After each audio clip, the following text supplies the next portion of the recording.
This is Let's Talk Tribe, the official Let's Go Tribe podcast, episode 68, recorded on April 17th, 2017. I am your host, Matt Lyons, and on today's episode, we've got some walk-offs. We've got Tyler Naquin's demotion. We've got some, I don't know if we can call them hot takes, but some takes about the Indians broadcasting crew. We're going to preview the Twins a little bit. We'll be taking your questions, of course. And as always, please consider subscribing to us on iTunes and YouTube. Just search us anywhere you listen to a podcast, really. We'll be there. Feel free to leave a review. It helps us get recognized, all that stuff, just to keep the podcast going. Joining me today to discuss all of that and more is none other than Mr. Jason Lukart. Jason, how you doing? I'd be doing better if the Indians were doing better. Last week was not the most fun week of baseball I've experienced. I'm not worried, but it was a frustrating group of games. Everybody's going to always want to know, until the Indians start winning, when do we start worrying? I'm surprised nobody actually asked it, but it's something everybody's going to wonder about. So when do you start worrying if it keeps going like this? If they have a losing record a month from now, I'll be worried. If they're 3 games behind Detroit, if a month from now, they fall 7 games behind someone or something like that, I'd be a little worried.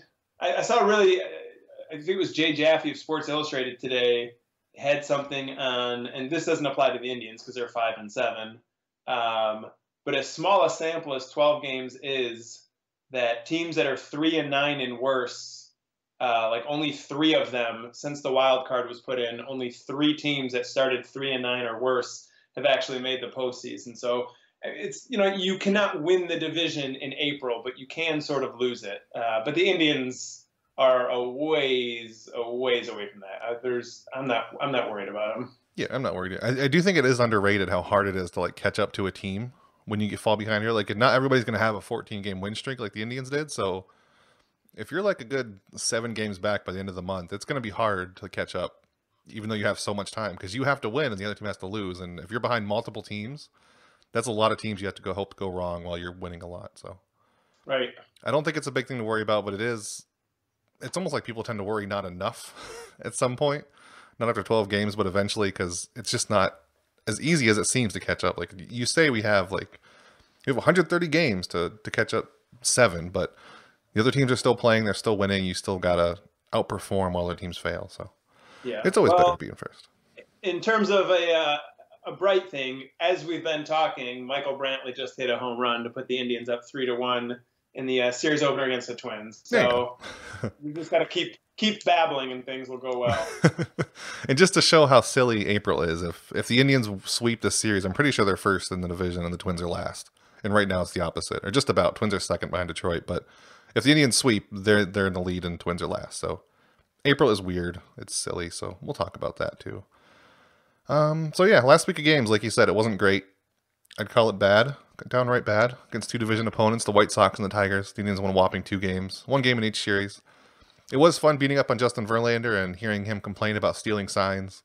And then he sort of admitted maybe he's tipping pitches, but he just always starts with that whole, maybe the Indians are stealing signs thing. I don't know where he gets it from, but I like beating Justin Verlander a lot. I agree with a lot of what he says, but he's just so annoying a lot of the time. A lot of Indians fans seem to hate Miguel Cabrera, but Justin Verlander is the one that I'm more annoyed with.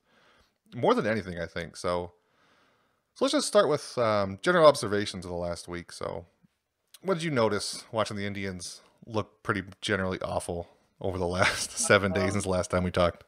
As the person who's usually the Debbie Downer in these discussions, I'm going to take advantage to lead off by saying Michael.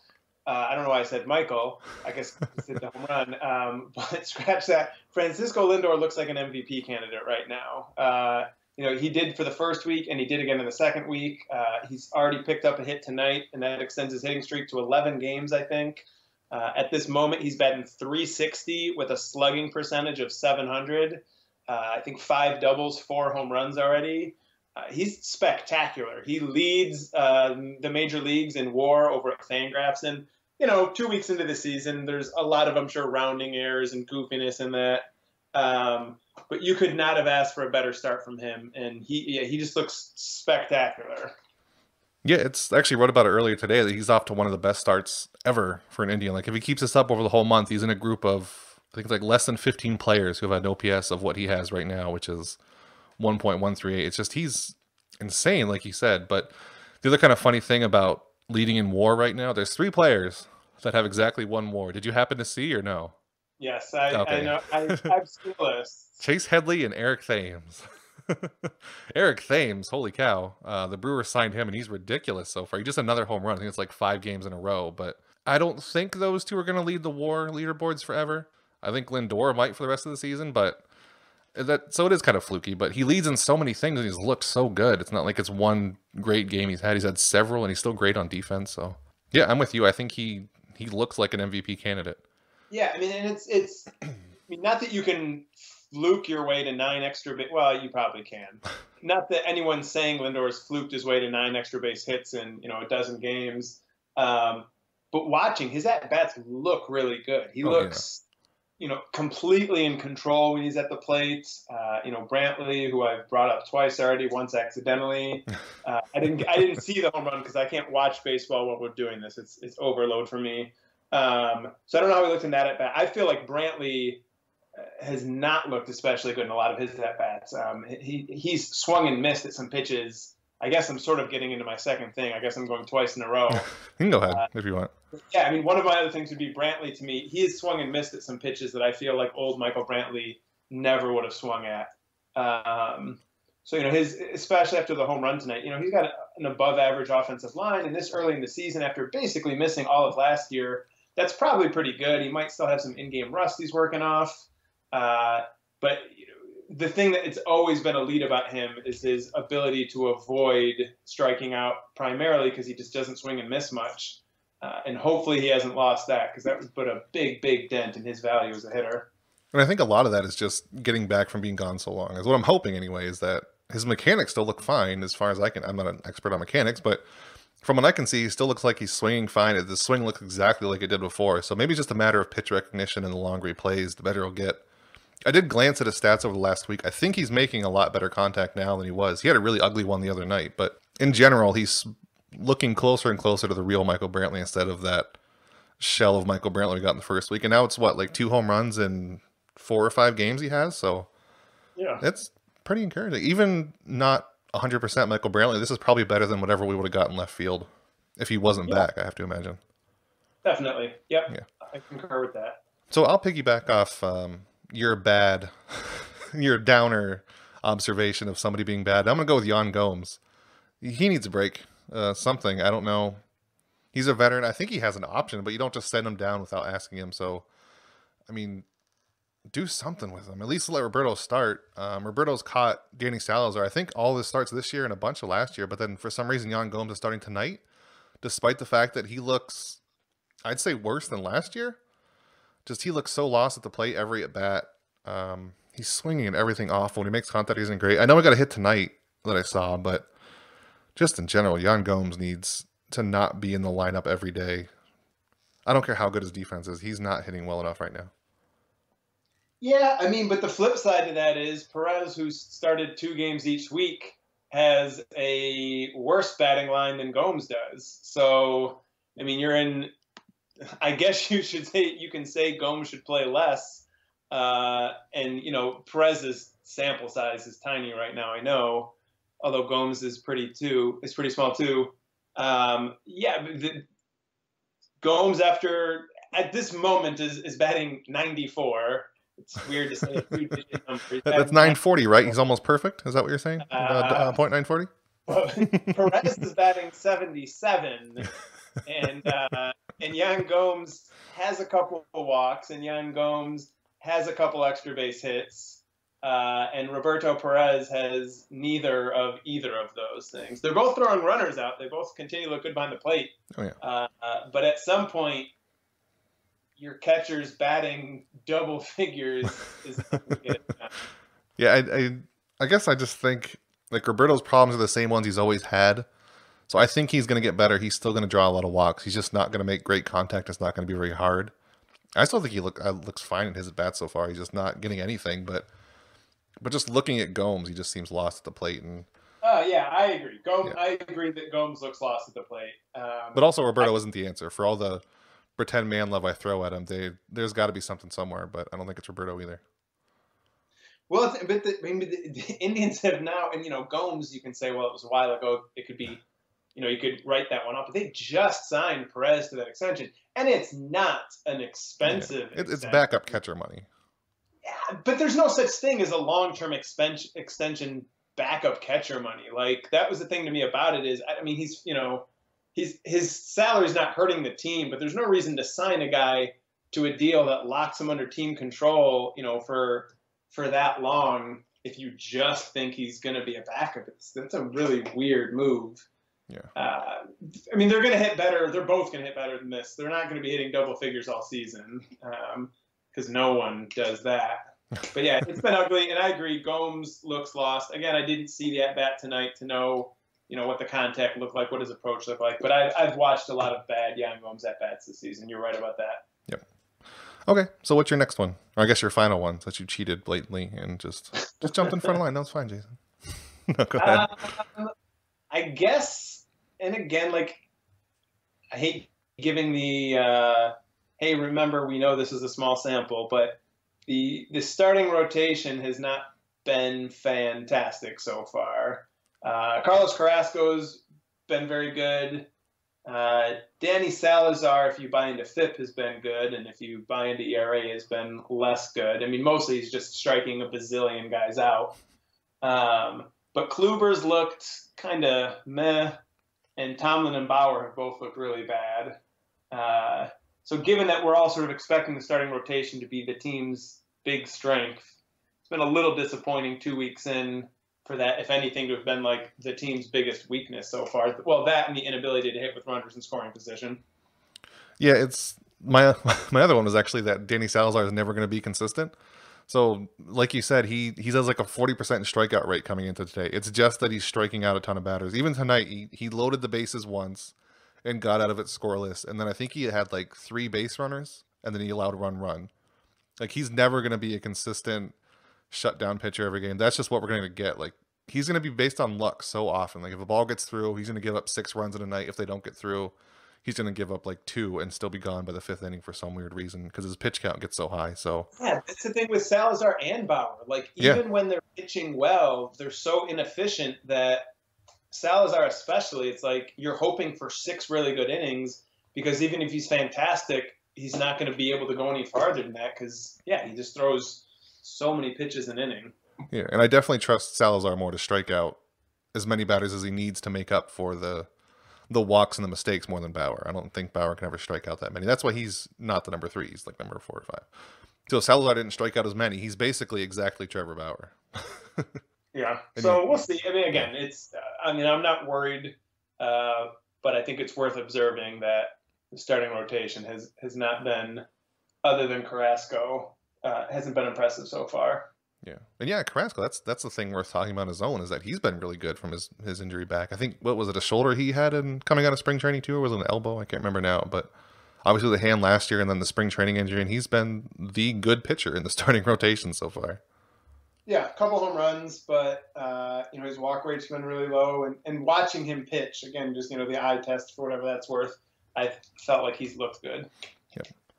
So my last one is that, at least so far, again, the annoying disclaimer, left-handed pitchers are a problem again. It's the same annoying, soft-tossing, no notoriety left-handed pitchers the Indians seem to always struggle against every year, at least for a certain streak of time. They're hitting 220, 320, 307 /9 against left-handed pitchers this year. The big culprits, the first one is Santana. I remember last year he was platooned off. He wasn't the leadoff batter against left-handed hitters for probably a good reason. It was Rajai Davis. He's 3 for 21 against lefties. Brandon Guyer, who last year just murdered left-handed pitchers, he's 3 for 18 with a strikeout. And Yandy Diaz, 3 for 17 with 5 strikeouts. Even Edwin, he is 4 for 15, which is good, but he struck out 6 times against lefties. He's striking out a lot in general, and people kind of get worried. They say that it's going to get even worse when Kipnis comes back, but as much as I do like Yandy Diaz, I can't imagine Kipnis being worse than 3 for 17 with 5 strikeouts against lefties, so I think lefties are a problem right now. I think it'll get fixed. I don't think Brandon Guyer is going to be this bad against lefties. I don't think Edwin's going to be this bad against lefties all the time. Carlos Santana might kind of be. He's never been great against left-handed pitching. And I also don't think Jason Kipnis is going to tank the team against left-handed pitchers. So right now, left-handed pitchers are a problem again, and it probably will be for a little bit. But When the Indians get back on track, I think one big reason they will get back on track is because they're going to start hitting lefties again. But for now, it's a problem. It's not fun to watch. I'm glad we don't have to face Chris Sale on the White Sox anymore. Yeah, I mean, they're. Whatever you do, don't push this. Whatever you do, Jason. Play advertisements on the internet. I'm curious, there's some sort of DJ Bear in this ad. I wonder what's going on there. Yeah, I mean, I think they're going to be better against righties and lefties all year. The other big thing that could help against lefties is Edwin Encarnacion getting going at some point. Yeah. So he could be a big difference maker in that regard. And we can get into him now or we can get into him later. I mean, he's certainly worth talking about at some point tonight. Yeah, we can talk about him now. He has also walked 5 times against lefties. He just hasn't had the power yet. He's got a couple singles. He's walked a bunch. So he's working his way there. I think just because he's new and for the Indians, a big contract, a lot of disappointment about how he's hitting so far. And I get that. His numbers are not impressive so far, and he's only hit 1 home run and all of that. But it's worth mentioning, I think, historically, he's been a slow starter. As recently as last year, 10 games into the season, he hadn't hit a home run. He had a double as his only extra base hit in 10 games. Yeah. And for his career, if you look at his career splits month by month, his OPS for April is only 755 compared to his overall OPS of 848. So he's been a slow starter. His career OPS in May is 816, so he's gotten better in May, but still hasn't really been up to full power. But in the summer, he's been awesome. June, July, and August combined, his OPS is over 900. So he might just be someone who's going to kind of stumble along and still end up with, 35, however many home runs. Yeah. So I'm not worried about him at this point, and he could be a big difference maker. That's of course why he was signed. He could be a big difference maker in the lineup once he gets going. Yeah, at NP Tweets Sports on Twitter, he asked the question. We all know Edwin will heat up, but when do you guys think that will happen? We basically just answered it. It'll probably be in the middle of summer at some point. Yeah, I mean, because he sort of peaks in June, July, then he sort of tapers off again. Will go up between now and Memorial Day, and then historic trends would say he'll get a little better than this for a while, and then around Memorial Day he'll really take off. Man, that's what you want. I don't think a fast start is necessary. The difference a game can make this time of year, because if he were to hit like 2 home runs tomorrow, his OPS would go up like 250 points or something like that. Yeah, Jordan Bastion's been mentioning that a lot. Like, if you get 3 hits in a game, suddenly you're amazing in the first few weeks of the season. Yeah. Yeah, that was my final thing, if I had to do an extra one, was that perception this time of year is useless. Like, you can look at how people have done, but like you said, over one game, the perception of somebody can change so much, when in reality they were the same exact player, but they just happened to get a couple extra hits. So that happened with Jose. People thought he was struggling, and then he had that 3-hit game, then the 2 home run game, and now he's amazing again.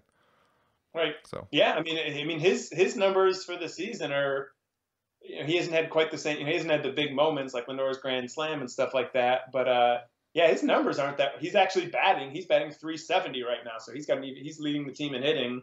And his on-base percentage is just behind Lindor's, and his slugging percentage is over 600. He's top 10 in WAR right now too. Yeah, and that's almost all entirely from the last 2 games. I think 5 of his hits are from the last 2.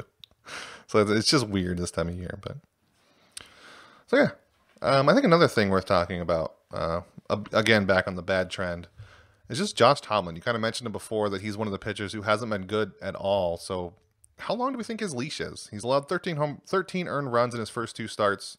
Only 2 home runs, which for him is low. 1 home run a game is not much for Josh Tomlin.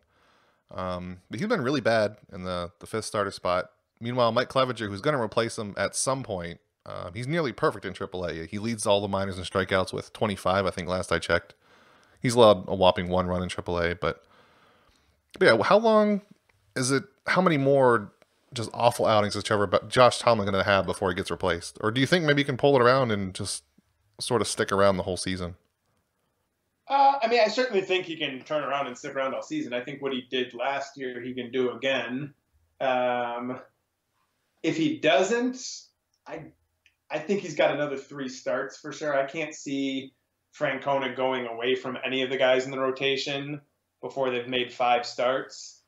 But, if he were to have 3 more bad starts, then I could see, especially if Clevenger picks this up. 2 weeks ago when we were doing the last podcast, or 2.5 weeks ago before the season started, I said I sort of thought Ryan Merritt was next on deck. But given how well Clevenger's pitching right now, he probably has pulled back ahead of him. So he keeps it up and Tomlin keeps it up. I guess 3 more starts push it, basically end of the month. May rolls around, I could see Clevenger taking over. The other thing is, I know why we're talking about Tomlin, and he's the most likely, but let's say Tomlin gets it going and Trevor Bauer has 3 more bad starts. Does Bauer have all season to pitch poorly, or at some point could Bauer get bumped out for Clevenger? Oh, I think he definitely could. I mean, he was last year to start the season, so well, not for Clevenger, for Cody Anderson, but there's just too many good pitchers coming up who could be a perfectly fine 4 or 5 starter to let Tomlin and Bauer keep being as bad as they've been. So they both have a leash at this point. I just don't know exactly how long it is. I think 3 games is pretty accurate for Tomlin. I imagine Tomlin or Bauer has quite a longer one, because every time we talk about him, we have to mention he's not that old. I think he's like 24, 25. But yeah, Tomlin's a little older, but there still can be potential in Bauer. He just got to put it together for more than 1 game at a time.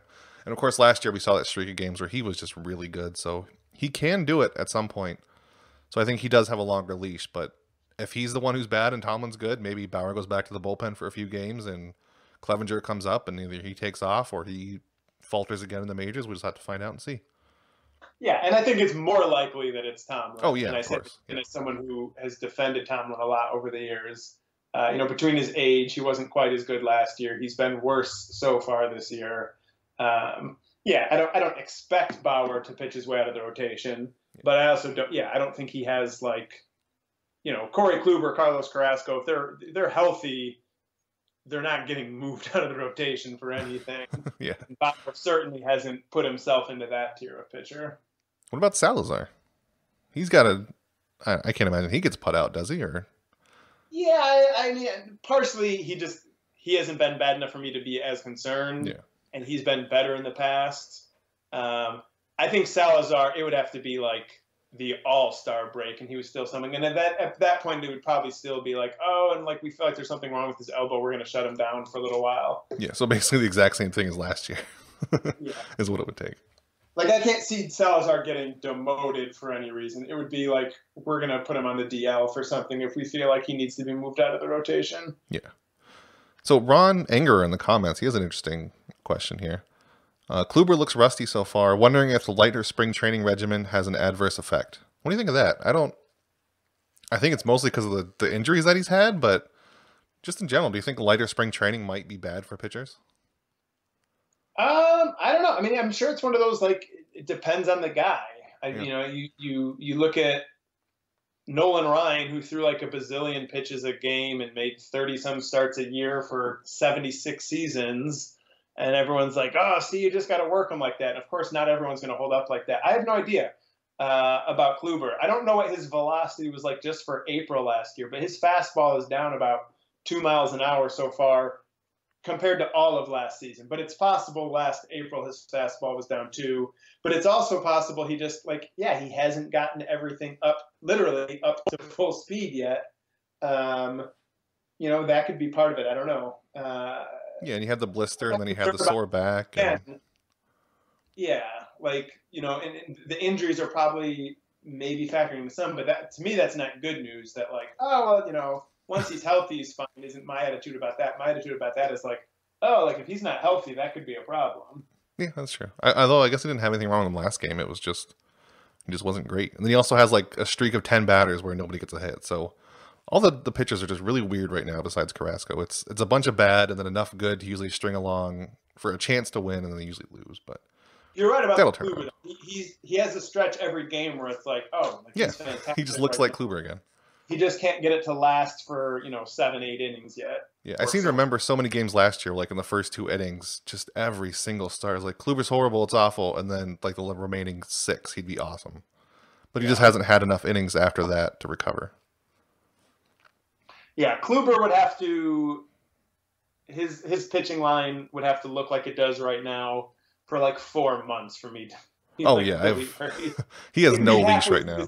I'd be annoyed about it, but I'd still be talking him up and defending him Danny Moore. Kluber has no leash. He's allowed to run around the dog park all he wants. He can go to any tree. He can do whatever he wants for a very long time, I imagine. So yeah, that's another.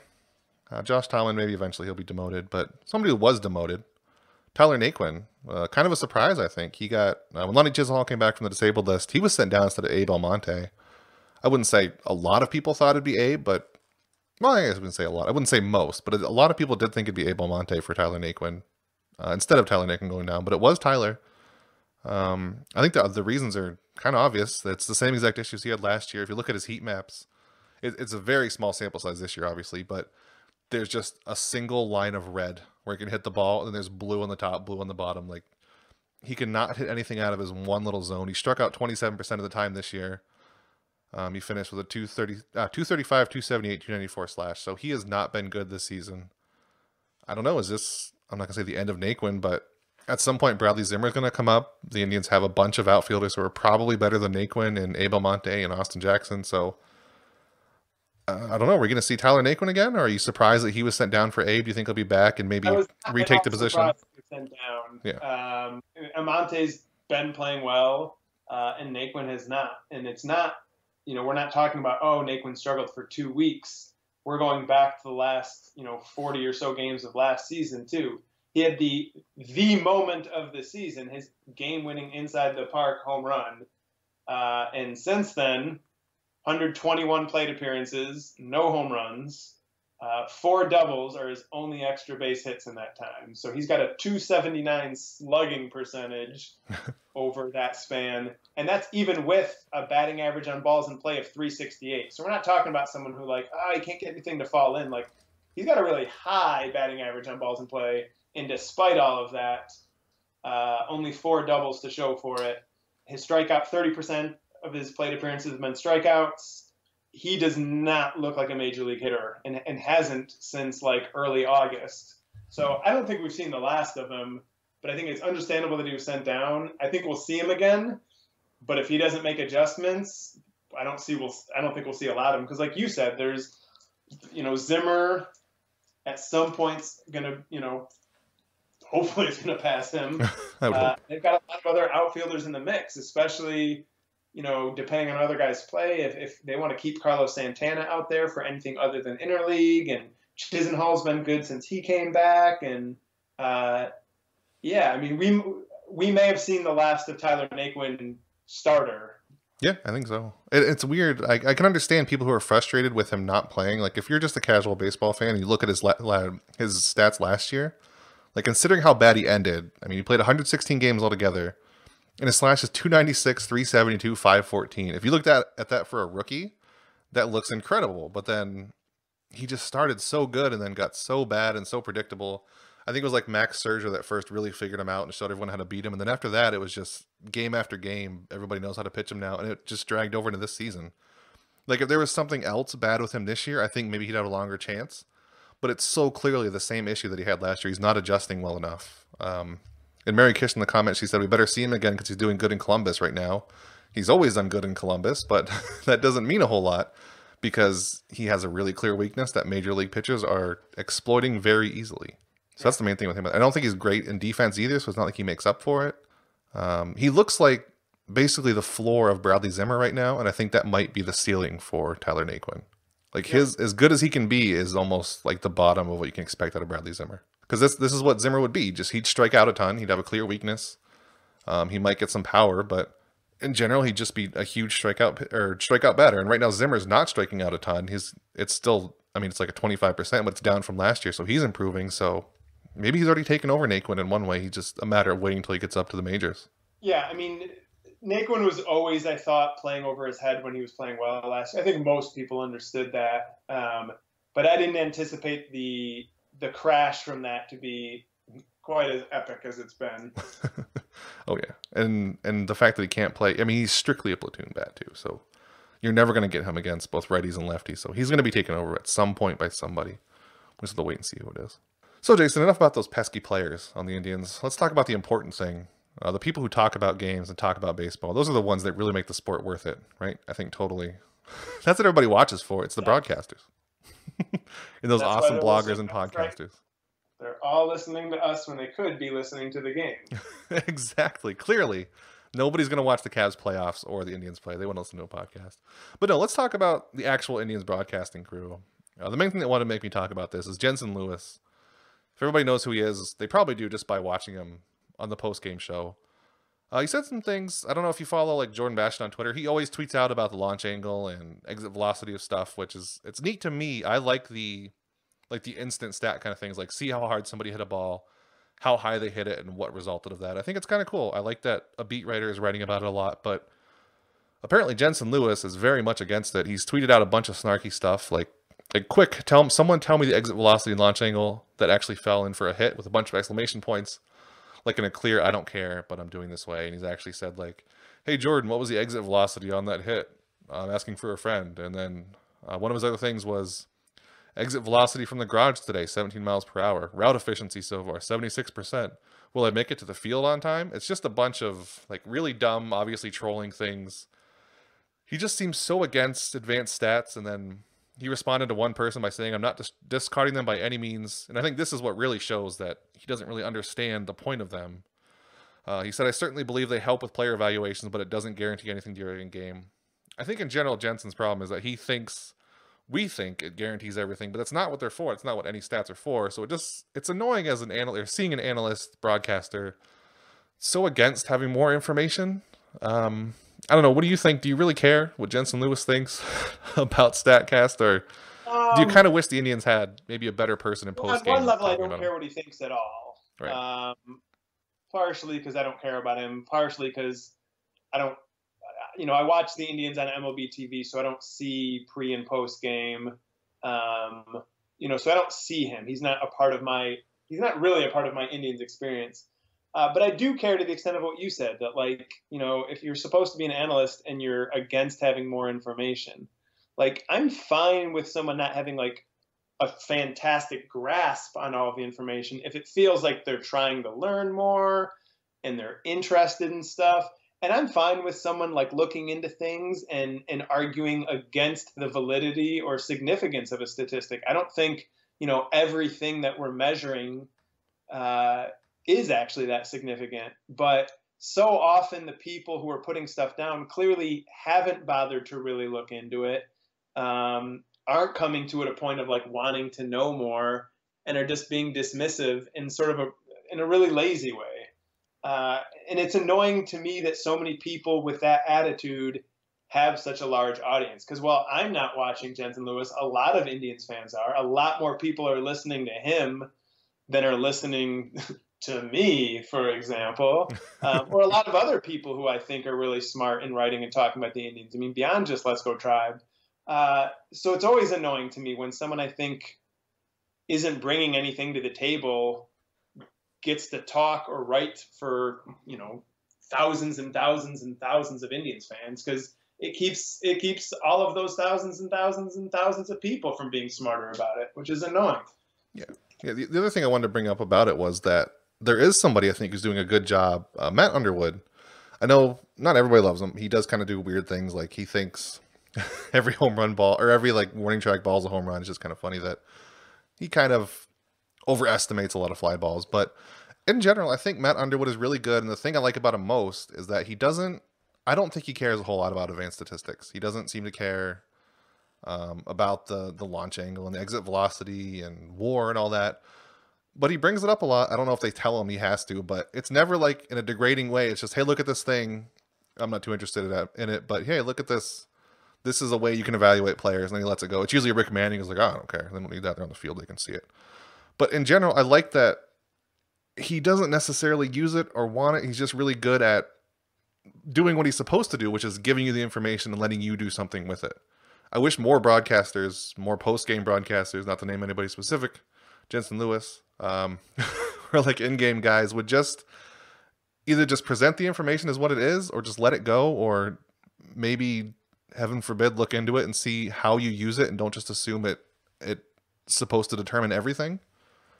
Yeah, I think if yeah. anything, you're selling Underwood. I mean, I think he is interested in it. I just think he's not super knowledgeable about Right. it. I think he's interested enough to look into it, but not like to the Yeah, point where he's going to use it to analyze everything.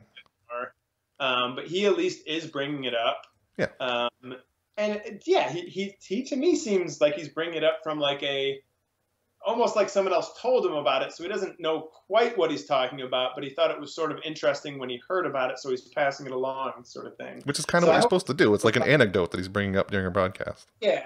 I hope as the year goes by, he will, he'll maybe get more and more. Frankly, of the main three voices for, listening to Indians games, which would be Hamilton on the radio or Manning and Underwood on TV. Underwood, if I had to just listen to one of them, it would be Underwood. For sure. Because Manning and Hamilton I know is sort of an Indians fan institution, and a lot of people who hear me criticizing are going to be turned off by it. But he and Manning, neither of them does anything that really appeals to me. I feel like for Hamilton, the big draw is his enthusiasm for big moments. But to me, it's like, who cares? Like, I'm excited in the big moment anyway. It's not really enhanced for me that the announcer is also excited. Like, I'm fine with him being excited, but I'm not going to listen to someone because if Lindor hits a home run, he's going to be thrilled too. I don't need that, and he doesn't do anything I need. He annoys me when I have listened to him. Same thing, Rick Manning, like, you're not giving me anything I want. Yeah, the only minor thing I'll disagree with that I like listening to him later. I do like hearing his excited calls of things. I think he's great at that, and I also like actually at Progressive Field walking through the tunnels and hearing him. I don't know, like if it's his voice, maybe that's just a thing in general that I like about baseball, but actually at the field and walking through Progressive Field, I like hearing him pump through the speakers, but yeah, I'm never going to listen to him over the course of a full game. I like his highlights a lot. I'll always listen to those, his excited moments. I guess they don't do anything for me either. I just like them, but I'll never watch Tom Hamilton broadcast a full game. His downtime talk is just old man yells at cloud too much. And the other thing about Matt Underwood, I don't know if you watched that, the Grand Slam, or no, it wasn't, was it the Grand Slam? Something, but Matt Underwood was really excited. And they won the home opener. And he started to yell, the Indians have won the world home opener. Yeah. That was like so hard. I can't imagine what he felt after that. At least he stopped himself, I guess. But it was really clear he was about to say they won the World Series. I think in general, Indians fans don't realize how lucky they are with Underwood. I think he's really good. Not just for better than the other ones that the Indians have, but in general, like listening around the league, there are a lot of really boring, not caring play-by-play guys. And I think Matt's pretty energetic and he knows what he's talking about. And I like listening to the game when he talks. I know you don't even listen to anybody, do you, when you watch a game? Yeah, no, I tend to have the volume like loud enough that it doesn't seem like it's muted, but quiet enough that I'm not really paying attention to what they're saying. Well, do you ever have, what do you watch on? Do you have an option to like just do the park sounds? That's a new thing I found on PS4, which is actually kind of neat. I mean, I watch MLB TV on my TV, like through a PlayStation. Oh, that's what I do. But I've never really like dug into the audio overlay options, just because again, I usually listen to it mostly turned down while I'm grading papers or writing something, whatever else. So you're not even like into the ambiance of having the sound of it, like the park effects. You just don't care about sound at all watching a game. It's a little weird to me if there's no sound. So I keep the volume on like loud enough that I can hear that something's going on, but low enough that it's really easy to ignore what's actually being said. Yeah, that makes sense, I guess. I don't know. I couldn't. Yeah. I'm trying to think if I could watch a full game like that. It'd be too quiet for me. Because even if I do anything, I like having loud people in the background talking. Like even if it's not baseball people, like I can't focus. I mean, as someone who babbles on our podcast every week, it's probably going to come as a surprise. But I'm actually a pretty quiet person, so no, I'm good with not much noise. I can't even listen to music. It's harder to focus with that. Just like somebody talking. I know there's some people who they like to study in a public place because they can have other people around them that are not focusing on them. It's like a thing, I guess. I don't know. That's what I have too. It's weird. So yeah. That's enough about that, I guess. I like Underwood. I don't think either of us like Manning or Tom Hamilton a whole lot. Jensen Lewis, just stop, man. You're an analyst. Use data or don't, just ignore it. So let's move on to the Twins, who obviously are underway already, but let's kind of preview them a little bit. I didn't even write down anything for this. They're the Twins. Just beat the Twins. Have Irvin Santana, who's off to a really good start. He's just basically playing up his trade value. They're playing the other good pitcher today. who's a sinker baller who might get a bunch of ground balls and be good, or he'll just be bad. I don't know. The Twins are just such an unexciting team. The only player I'm really excited about that they have is Byron Buxton, and he's struck out in, I think, exactly 50% of his at-bats. So I'm a fan of like really speedy center fielders. I loved Kenny Lofton, and Ken Griffey Jr. is my favorite player ever. So I like that kind of player. I was really excited about Buxton. He was in a really funny Vine one time. I don't know. There's a bunch of things I was excited about as a prospect, and then he's just so bad. The only thing I'd ever want to root for on the Twins, and he's letting me down. I know what it feels like to be a Twins fan now, temporarily, because I don't like Joe Mauer, Miguel Sano. He's not very good. Brian Dozier is really good. I don't know. I think they could, if Byron Buxton panned out even a little bit this year, they could be a sneaky good offense. But until then, they're going to sink to the bottom of the division pretty quick, I think. I hope it starts over the next few days with the Indians getting a sweep, but I don't know. The way the Indians have been playing, maybe they won't. Maybe they have a lefty coming up who's just a rookie. Maybe he'll be another left-handed hitter who is a plague to the Indians lineup. So what do you think about this series coming up? Are you excited? Are you worried about it? Are you super excited to watch the Twins play baseball, Jason? No, I mean, like last year, like to me, a series is a series. This early in the year, I can't get that worked up about any single series. And frankly, there's probably not any month of the year unless it's September, and it really is going to matter for whether they make the postseason or not. Indians Twins is probably not going to be a series that especially excites me. In terms of like the Twins overall, yeah, they've allowed the fewest runs in the American League, and I think the fewest runs in all of baseball. And good for them, but there is no way they're going to come anywhere close to keeping that up. You're just a hater, Jason. Their offense, though, I think they could have an above-average offense all season. Miguel Sano was 2012. I went to the Midwest League All-Star game to see Lindor, and Sano was the other like big prospect who was at that game. The two of them were like the co-headliners of it, and strikeouts have been an issue and stuff like that. I feel like he looks like he's made a couple adjustments based on some stuff I've read from people who follow the Twins a lot more closely than I do. And he's hitting the bejesus out of the ball so far. And, you know, some of the other guys you mentioned, Buxton is, just sort of a sad story at this point. Hopefully he gets things going, although not enough for them to beat the Indians, of course. But yeah, I think their offense can be legit. But this pitching rotation is gonna flame out at some point. Hopefully this, like you said, this series. Yeah, the weird thing is that they also played the Tigers and the White Sox. The two teams who Indian pitchers had so much trouble with, the Twins dominated. It's weird. I don't get it. But it'll flip. It's just April weirdness, I guess, early in the season. So that's, exactly. I mean, think about the White Sox last year, where they were. Right. I think they were like, they won, I think it was like 25 games, and then they lost like 25. They basically flipped their record because they started so hot and got so bad. So maybe they'll be the Twins this year. So we're going to move on to social media questions. Every Monday, we'll ask you guys on Twitter, Facebook. You can also email us, sbnletsgotribe@gmail.com. We'll grab your question, answer it on air. One way or the other. It's about a prospect. By the way, I usually tag people when they say it. If you ask about a prospect, we have a prospect show on Thursdays that we usually answer with Brian Heminger. So Jason and I aren't, I follow him. I don't think you do a whole lot, you've said in the past, but those questions are more for Brian. He follows, I don't know anybody who follows prospects quite like he does, so we usually just stick to the Major League questions, or very important questions like this first one from @Kier Wishy-Washy. He wants to know how many Indians players on the team, or how many players on the team have dogs. This is a very important question. This is maybe the thing I spent the most time on this whole rundown, is finding out who has a dog on the Indians. I imagine this question came up because recently Francisco Lindor, he posted a picture. He has a chocolate lab named Paco, and I can't tell if Paco had a puppy or he just bought another dog and he's calling it Paco's son or brother or whatever. But Francisco Lindor has two dogs now. The picture is awesome because it's Francisco Lindor. He's holding a little puppy with Paco next to him. So I think that might be what spurred it. And Kier Wishy-Washy just wants to get to the bottom of Cleveland Indians with dogs. So my brilliant idea to find it was to just Google each player's name with the word dog after it.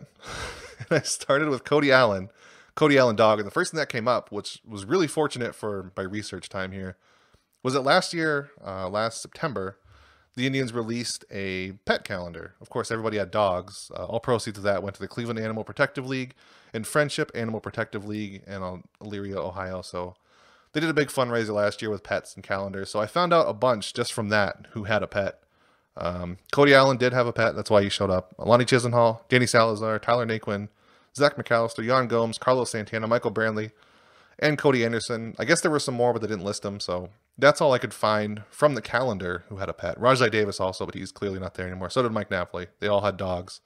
In case you want to keep track of dogs on other teams, I know it's important. If you got a little like spreadsheet going, remember to mark down Mike Napoli has a dog. And then the rest of the players who I didn't find there, I went through with my Googling search. It didn't go very well. It didn't come up at all. Jason Kipnis, the closest I could find is that somebody at FanFest a couple years ago named their dog after Kipnis at FanFest. I don't know if they brought a picture or what, but that was posted on the Indians website. And then, of course, the other thing that came up for Corey Kluber last year when, I think it was during the World Series, he hit a coyote with a ball. It was either in the ribs or in the tail, depending on who you ask. The initial story was that he hit the coyote in the ribs and it ran away. And then the story changed, I'm guessing, to make it less violent, that he hit the coyote in the tail. But that, other than the calendar, which was a great resource for this important research, I couldn't find anybody else who had a dog. So at least we know a few. We have at least, what was that, 10 or so current Indians that have a dog. We can confirm dog. Significant number. If I would have started earlier, I might still do this, and we can come back to this next week. I'm going to ask Joel if he can tell me who on the Indians has a dog real quick. I'll tell him it's a very important investigative journalism that I really want to know who has a dog. We should ask him to reach out to We Rate Dogs, and then to send all the Indians. That's true. We could just send that tweet of Lindor. We Rate Dogs, and that could be like legitimately, that's like the most brilliant social media idea I've ever had, is for the Indians to reach out to that account. Like, I'm going to try that. Because people love, rightfully so, people love We Rate Dogs. And the funny thing about that account, I think it almost entirely blew up because of one interaction they had, where they're like, "Why?" There was some guy named Brent, and he asked them, "Why do you keep rating dogs over 10? That doesn't make any sense." And they're like, "Because it's good dogs, Brant." And he's like, "That's not my name." It's like, "Okay, Brant." That was the whole thing, and that one interaction, it like spread around their name and everything. So, yeah, that's all I found for the dogs. Quite a few have dogs. I couldn't find all of them, I don't think, but I got most of them. So, any opinion on dogs on the Indians, Jason? Did you do any follow-up research on this? You didn't just leave me alone researching dogs for the Indians, did you? I am pro dog, so I'm glad that so many Indians have dogs. I'd love to see the calendar, to see pictures of all the dogs. I'll put it in the link afterwards. You can look in the chat after we get off. They have all the pictures, or most of them anyway. Yeah, that'd be good stuff. We could maybe put up a survey and Let's Go Tribe determine who has the best dog. There you go. I should also note that I'm not anti-dog, but I'm cat over dog is where I stand. And I'm allergic to cats, if that tells you something. And I would still rather have a cat. I think it's mainly because we used to have a mouse problem until we got a cat, and that cat just slaughtered everything, and I love it because I hate mice. So see, that's what my dog did for the rabbit problem we got in our backyard. You got a rabbit in your yard? Okay, yeah, that makes sense. Aren't rabbit like really destructive for cute little animals? Well, there's a bazillion of them, so they're everywhere. I don't know. We're not like growing crops, so that wasn't a big issue. But it's just annoying. Scout, I didn't even really care, but Scout didn't like them, and frankly, it's her backyard, not mine. So what she says goes back there. So our next question is at Chris D. Davies. He wants to know, Yandy's already good. How good could he be if I adopted the Justin Turner, Josh Donaldson swing trajectory? Which, of course, is the idea that just swing up, see what happens. Yandy's been hitting the ball. I think he has like one of the hardest hit averages this year. He has a 33% line drive rate, but also, I don't know how this works out, but a 63% ground ball rate. So, yeah, everything is either a line drive or directly into the ground. His average launch angle is like, it's right at 0 or in the negative. So he's hitting really hard. He's just not having great angles. So do you think maybe he could be really good if he improves his launch angle? We saw in the minors he didn't have a whole lot of power. Maybe that's what it's been the whole time. And if he hasn't fixed it by now, maybe he can't. I don't know. Do you think it's just that easy? Just start swinging up? I don't know how easy it is to make that kind of change. I don't know what it would do. And I know you and much of Let's Go Tribe, I'm pushing back against you, but Yandy Diaz is already really good. No, he's not. No, he's super good, Jason. He hasn't been terrible. He's batting .250 with no power. He's played good defense. I'll give him that. His weighted runs created plus right now is a 74. He's not. We need to slow down the rookie of the year train a little bit. Jason Lucart's views do not reflect those of Let's Go Tribe.com or Let's Go Tribe's affiliates. I think you're right in that. But I mean, he's good for a rookie, right? That's what he's saying. He's good for what he is right now. If he would just hit higher, he might be even better. I don't know. I mean, he's not like weighing the team down right now. I'm not like disappointed in how he's playing, but he's batting 250 with no power. Like, I will say the people, even with good defense, it's hard to have a slugging percentage of 273 and tell me someone's doing well, whether it's their first season, their sixth season, their last season, their only season. Yeah, I would say the people that are saying it'd be better if Kipnis didn't come back, maybe just pump the brakes on that a little bit. Kipnis is going to be better than Yandy Diaz, but for what he's done, for filling in and how he's been good. And his biceps are massive. That's all I need. But yeah, if he swung higher, I mean, everybody's going to hit better if you swing higher. So that's kind of the general answer. It could be his swing. Something about his approach offensively needs an adjustment. Because it was that easy, they just do it. They just say swing higher, and he'd be great. Really quick answer we can do on this one. At Polish Lancer wants to know what happens when you hit a base hit with a runner on second or third. Any idea? It's been so long since we saw it, Jason. Any idea really what happens there? I used to know, but. And actually, Edwin Encarnacion did have an RBI single today that happened with someone on third base. Did he get arrested afterwards? I don't think you're just allowed to do that. See, this is what happens. I wasn't watching the game, so I don't know what actually happened. So our next one is at LGT Phil K. Obviously, Phil Karras, writer on Let's Go Tribe. I think he was on the podcast once. We didn't get him on again. But he wants to know, out of all the LGT staff writers, are there any besides me who couldn't currently hit Yan Gomes? I think we'd all hit worse than Yan Gomes. There's no way we'd be better than Yan Gomes. Would you, Jason? Better than Perez? Excuse me? I'm fighting words. Even worse. So if we're going to talk about Yan hitting poorly, I think it's only fair to mention he's the best hitting catcher on the team right now. Oh, that's so sad. But no, I don't know. Could you, Jason? Do you think you got what it takes here?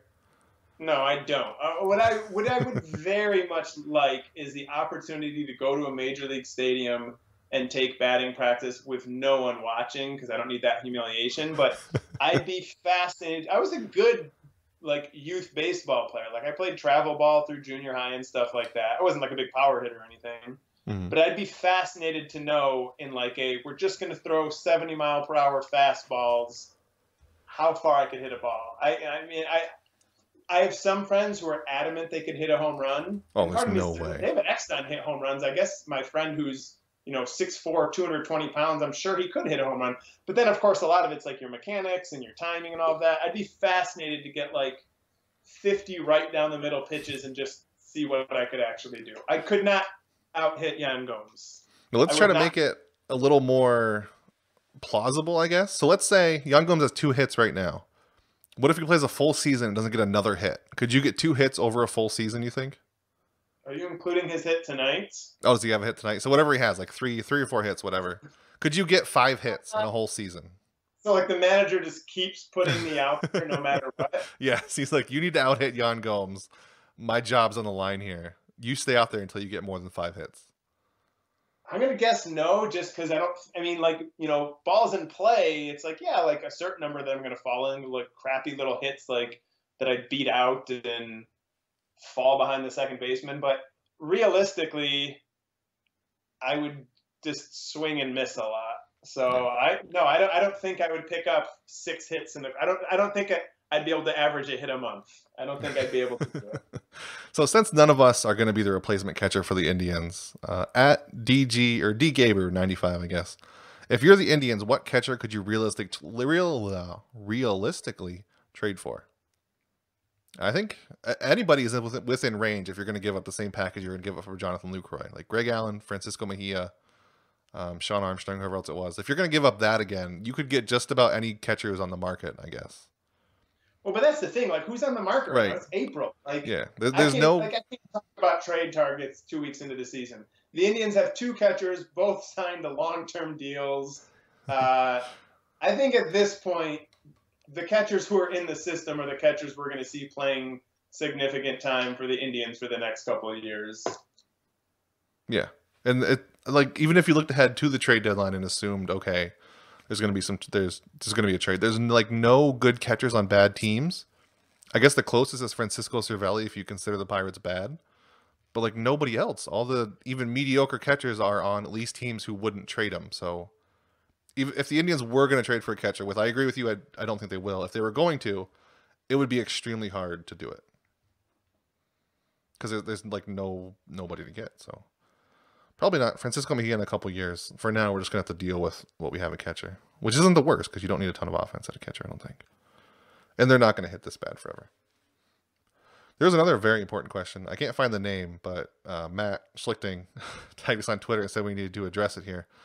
The Tribe, somebody on Facebook asked, I think. They said the Tribe needs to get rid of Gomes, McAllister, and Santana.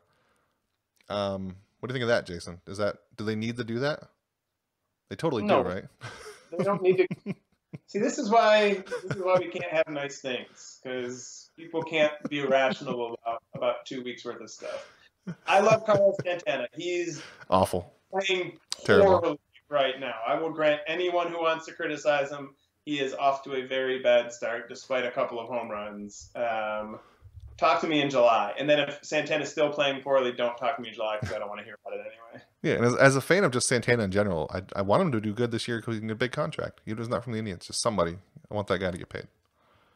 Their last question, we'll just wrap it up with this one. Dave Johnson on Facebook, he said Francisco Lindor has a 10-game hitting streak. What's the Tribe's record? It's Nap LaJoy 1906 with 31 as the major league record. Obviously in organizational history, it's Francisco Mejia's 50-game hitting streak last year. So easy question there. Nap LaJoy 1906 was the last one. Does Lindor have a hit tonight? Did you see? Yeah, he does. There you go. 11 games. That might be a thing. That'll be nice to watch. So since that was such an easy answer, what do you think? Is he going to get even close to that? No.